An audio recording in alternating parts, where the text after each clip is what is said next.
Before I begin, let me ask, what are you watching from tonight? Drop your city or town in the comments below. I love knowing how far our stories reach.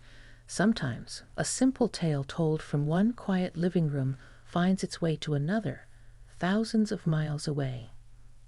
Now listen. It was a night like any other, or at least that's what I thought.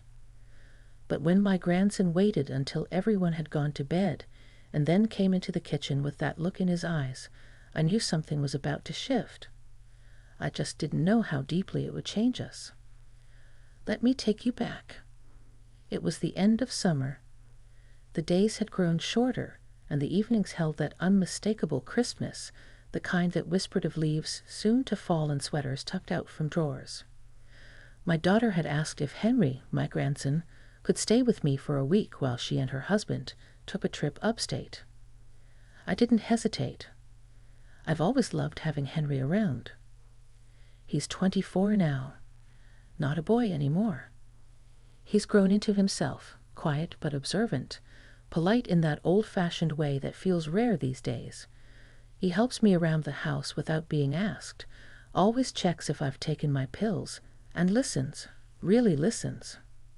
When I speak, but lately I'd noticed something in his eyes, something lingering, a heaviness that made me wonder if he was holding something back. We'd had a full house that evening. My neighbor Rita came by with banana bread, and Henry's childhood friend Jacob popped in, all laughs and beer. I loved the sound of voices and warmth that filled the house. But when the night quieted and I climbed into my bed, I had the strangest feeling, like the night wasn't done with me yet. I just started to drift off when I heard it, a gentle creak from the hallway. My door was slightly open.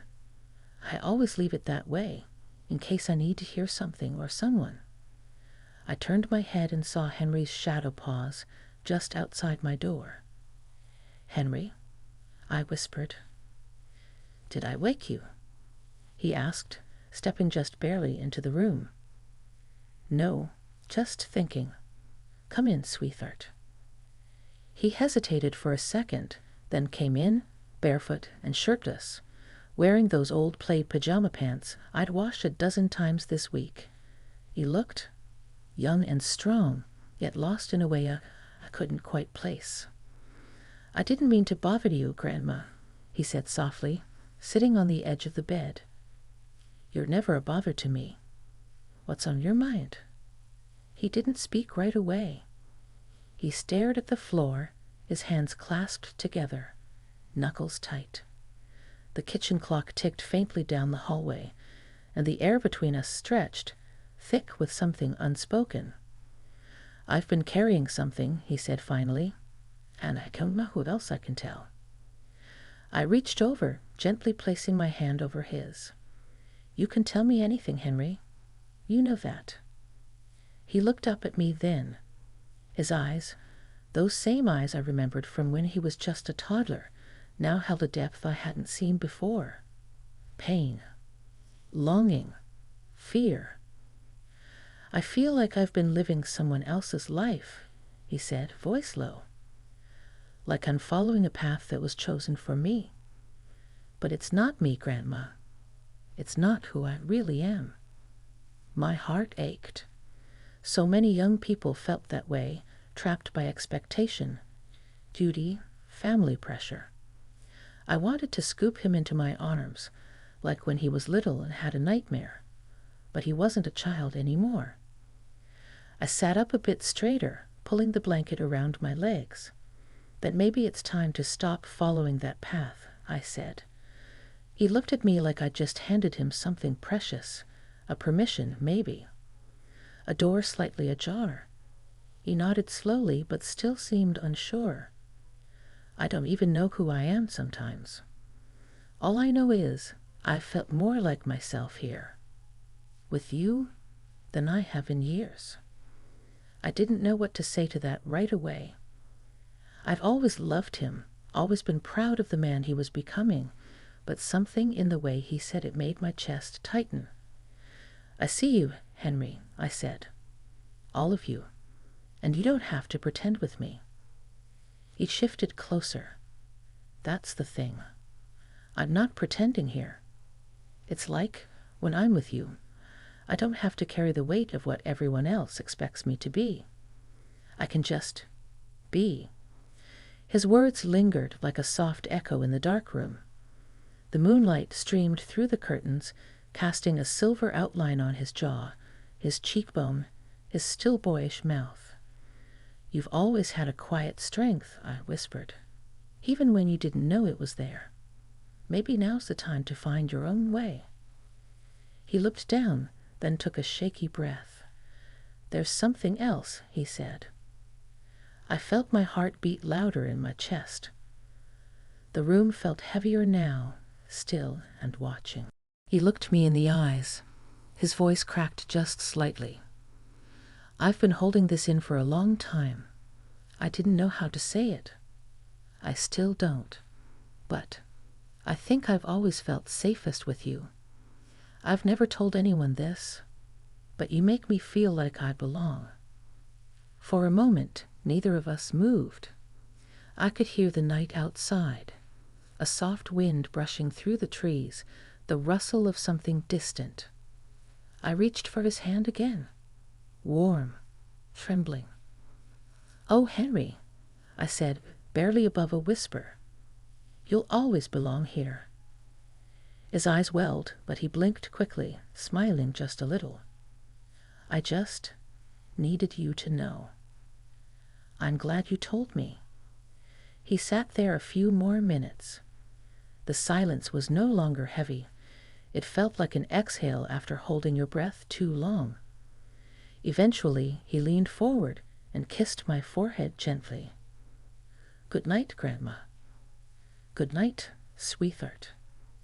He slipped out of the room as quietly as he'd come, leaving me sitting there, heart full and heavy all at once.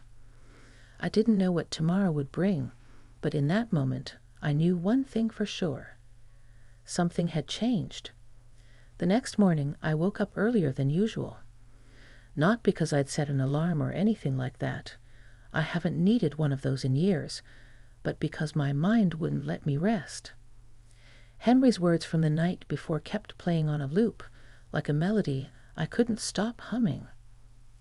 "You make me feel like I belong."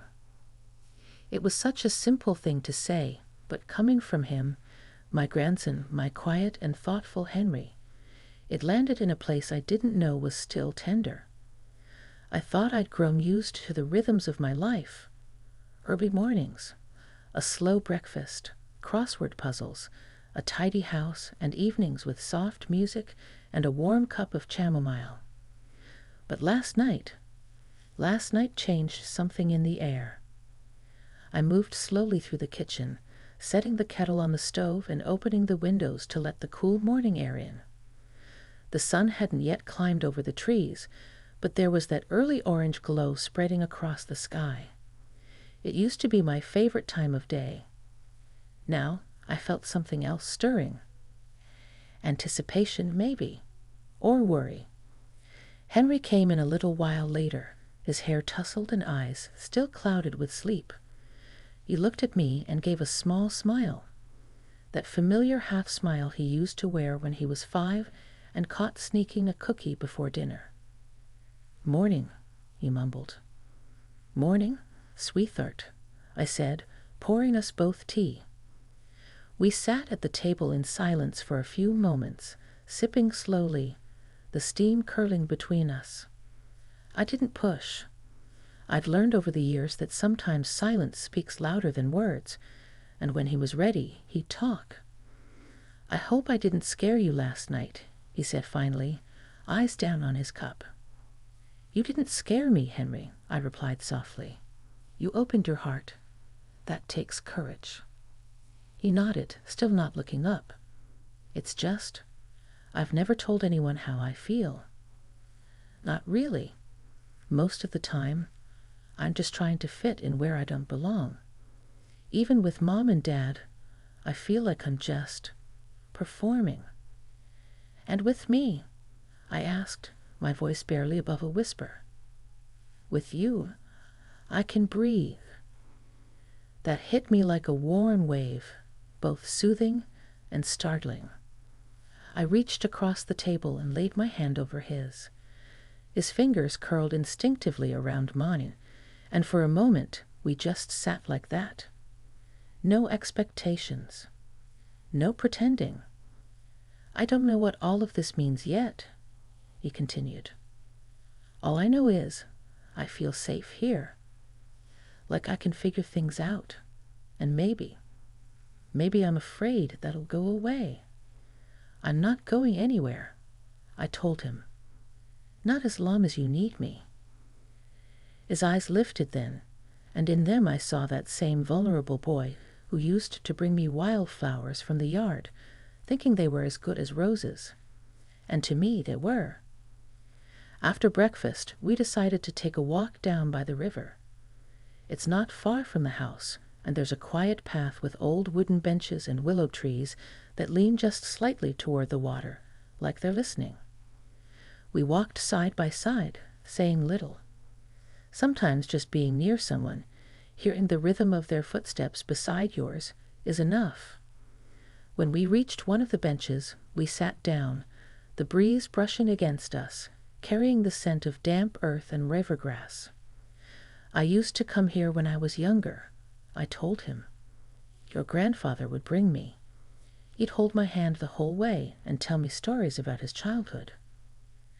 I wish I'd known him better, Henry said quietly. He would have loved you, I said. You remind me of him sometimes, especially the way you carry your thoughts like stones in your pocket, never throwing them out until you're sure it's the right time. He chuckled gently, then turned serious again. I think that's why I've been so restless lately. I've been holding so much in for so long, and I'm tired of pretending. There was a long pause. I think I need to make some changes, he said. Real ones. But I'm scared. What if I disappoint everyone? Henry, I said, turning to face him, the only person you owe truth to is yourself. Everyone else will adjust, or they won't. But your life, your joy, your peace, it's yours to claim. He looked at me with such intensity, like he was trying to memorize my face in that moment. You make it sound so simple. It's not simple, but it's worth it.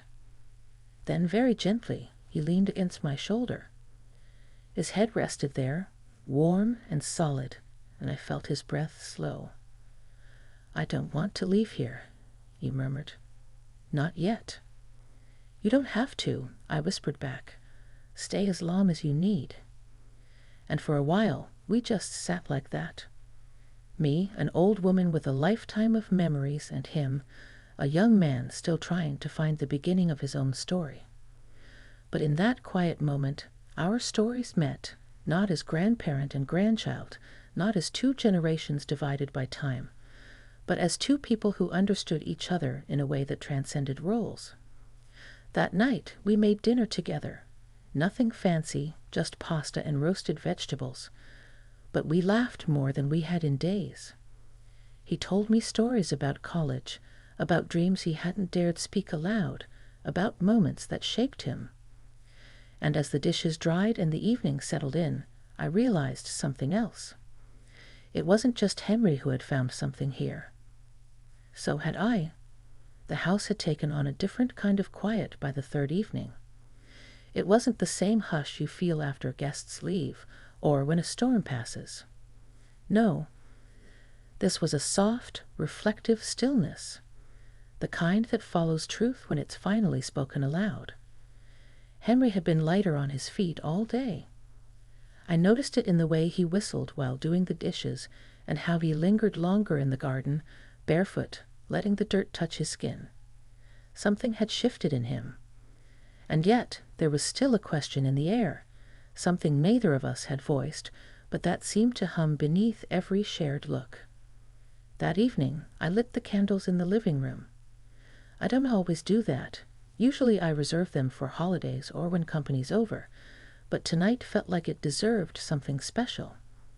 The flickering light danced across the walls, warming the space in a way no lamp ever could. Henry came in from the back porch, his cheeks pink from the wind, a glass of wine in his hand. He handed me one, and I accepted it with a little smile. "Cheers," he said quietly. "To what?" He sat beside me, his knee brushing against mine. "To honesty," he replied. We clinked glasses and took a sip. The wine was sweet, a bit too sweet for my taste, but I didn't mind. It wasn't really about the wine. He looked at me for a long time. His expression was unreadable at first, somewhere between gratitude and something deeper. Not romantic, not in a way stories like this sometimes suggest. It was more raw, more human. It was the look of someone who had walked a long road and finally found somewhere to rest. "You know," he began, swirling his glass gently, "I used to think vulnerability was weakness." I nodded. "A lot of people do. But now I'm not so sure. It's been freeing talking to you, more than I expected." He leaned back against the couch, stretching one arm along the top. His fingers brushed lightly against my shoulder, barely noticeable, but it made the air between us tighten just slightly. I didn't move away. "You remind me of who I was before life got heavy," I said, my voice quieter than I intended. Henry turned his head.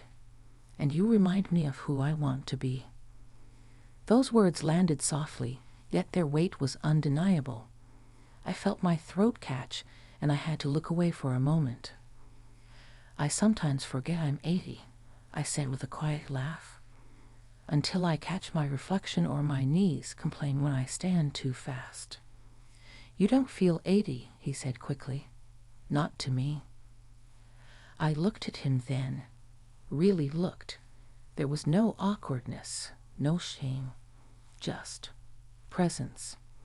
He wasn't trying to be anything for anyone, not the perfect grandson, not the uncertain young man. He was just Henry, with me. "Henry," I said, placing my hand over his, "I don't want you to feel like you have to prove anything to me. You're enough, just as you are." He exhaled, a shaky kind of breath, like something inside him had finally unclenched. "You always say the exact thing I need to hear." "That's what love does," I said without thinking, then paused, realizing how it sounded. He didn't flinch. He nodded slowly. "I love you too, Grandma." And the way he said it, so full, so certain, it reached into me and wrapped around places that had been quietly aching for years, not for romance or desire, but for meaning, for connection. "I'm sorry I've been so closed off," he added. "There were times I wanted to say more, but I didn't know how." "You don't have to be perfect," I said. "You just have to be real." He shifted closer, and our hands remained linked, resting between us like an anchor. His thumb moved slowly over my knuckles, and I closed my eyes for a second. Not to dream, just to feel. "I think part of me's always been searching for this," he whispered. "For what?" I asked, opening my eyes. "For someone who sees me and still stays." I didn't know how to respond right away. So instead, I gave him the only thing that felt right. I leaned my head against his shoulder. And he leaned into me too. We sat there like that until the candles burned low and the night wrapped its arms around the house. At one point, he pulled the throw blanket over both of us, and I felt his warmth beside me, his presence steady and kind. I could hear his breathing slow, and I wondered if he'd fallen asleep. But then he said something, soft, like a breeze just before dawn. "I don't know what I'm going to do next, but I know I want to do it from a place that feels like this." I smiled into the dark. "Then you're already on the right path." It was quiet again, but not empty. It was full of unsaid things, of shared silences, of the kind of intimacy that goes deeper than most people ever realize. And in that quiet, I realized something too. Love, the truest kind, doesn't always look like it does in the movies. Sometimes it's just a soft shoulder, a shared breath, a moment when two people finally stop pretending.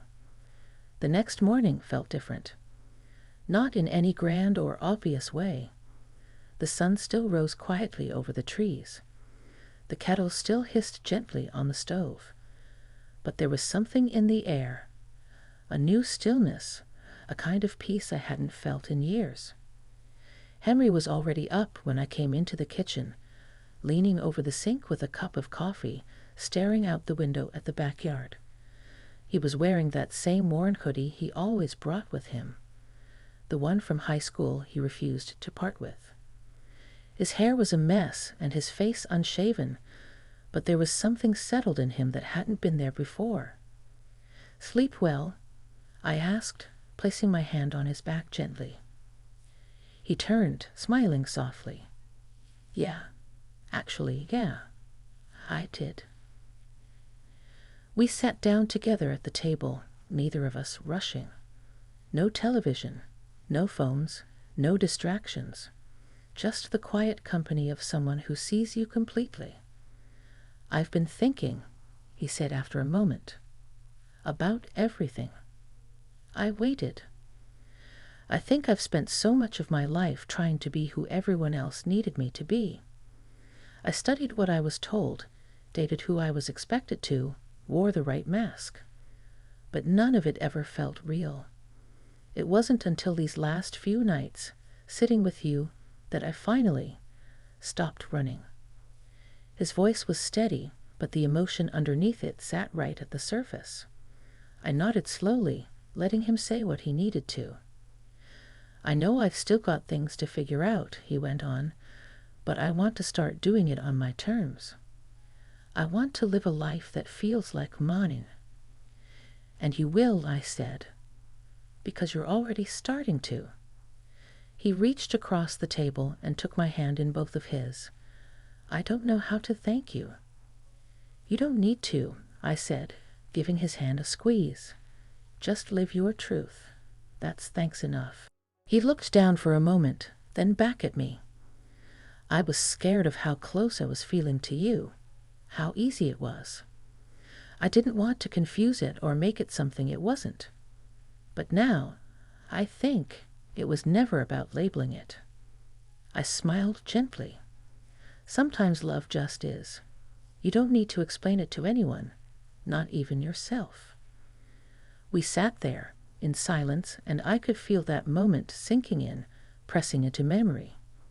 It wasn't about what had happened or what might happen next.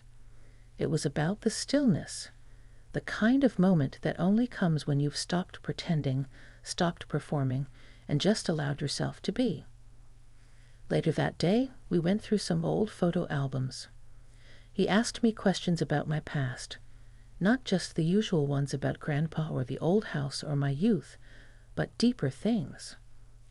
"Were you ever in love with someone you couldn't have?" he asked, flipping through a page of faded black and whites. I paused, considering. "Once," I said. "He was gentle, quiet. I was young. The timing was never right." "Do you regret it?" he asked. "No," I said truthfully. "Some love isn't meant to last. But it doesn't make it any less real. Some love is there to show you what's possible." He didn't respond right away, but I saw the way his lips pressed together, like he was holding something tender just behind them. That night, he built a small fire in the backyard pit. We sat beside it on fold-in chairs, wrapped in blankets. The stars above us seemed unusually bright, and the fire cracked gently, sending tiny sparks into the dark. "I've decided to move out of my apartment when I get back," he said. I turned to him. "Really?" He nodded. "I don't want to stay in a place that keeps me small. I'm thinking of heading west, maybe Oregon, somewhere quiet, somewhere new. You've always had a brave heart, I said, even when you didn't feel it. He looked at me, eyes glassy from the firelight, or maybe something more. I'm going to carry you with me, you know, wherever I go. You don't have to carry me, I said gently. Just remember what you found here. He reached over and placed his hand on mine. How could I forget? The fire began to die down and the night grew cooler. But I didn't feel cold. I felt wrapped in something invisible, something warm and lasting. Eventually we stood up and he walked me back into the house. At the doorway, he paused. I think this week changed me, he said. It changed me too, I whispered. He pulled me into a hug, the kind you don't rush, the kind that speaks of gratitude, of depth, of something sacred. When I went to bed that night, the house felt quieter again. But this time, it wasn't an emptiness. It was peace. Henry stayed one more night before heading home. We didn't talk about everything again. We didn't need to. What needed to be said had already been spoken, in words, in touches, in the long, quiet spaces we shared. The morning he left, I stood on the porch as he loaded his car. He turned to me one last time and said, I love you, Grandma. I love you too, Henry. And then he was gone. But not really, because some connections, the real ones, they don't leave. They settle into your bones. They live in your breath, your heartbeat, your memories. And in the quiet that followed, I sat with my tea, looking out the window, and smiled to myself. He had spoken his heart. And in doing so, he helped me remember my own.